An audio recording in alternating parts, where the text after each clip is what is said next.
Hi everybody, my name is Heather. I'm the worship arts leader at FCCO, and I was a bit overcome this morning as I was hearing the stories of racism and riots and anger, rage, murder, abuse of power unfolding before us. I just can't understand such horrific behavior. Colossians 3 tells us to rid ourselves of all such things as anger, rage, malice, slander, and filthy language.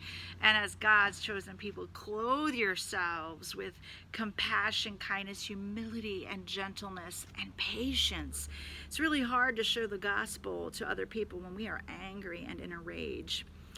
We see, though, Jesus modeled this out while he walked on earth. He said to us to treat others the way we would want to be treated.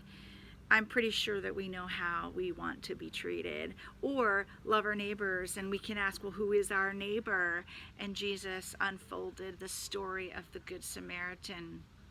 Or what about the adulterous woman who was showered with compassion and overwhelming and astonishing mercy and undeserving grace? Or what about Zacchaeus? He was a thief. And Jesus went to his house to spend time with him and helped him see the ways of God. Jesus responds to difficult people through questions, sometimes rhetorical and sometimes challenging. And we often can see that he's unflustered, not scared of people who try to slip him up and trick him, which gives room for openness and growth. There are times when Jesus has to ignore difficult people. When in Nazareth, the people were ticked off at him. They didn't receive him.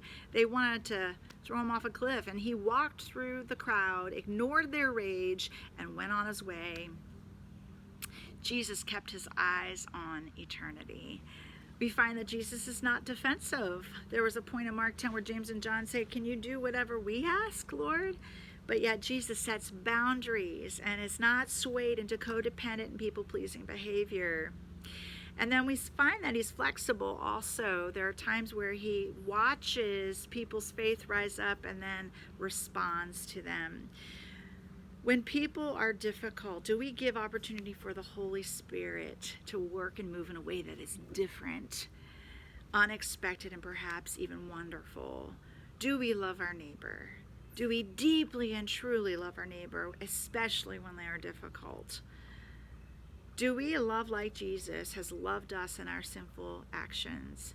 And do we forgive the same way Jesus has forgiven us? And the last thing I have to say, when we engage in difficult situations with truth, love, and gentleness, do we keep the character of Jesus before us as we respond to the world around us? God bless you.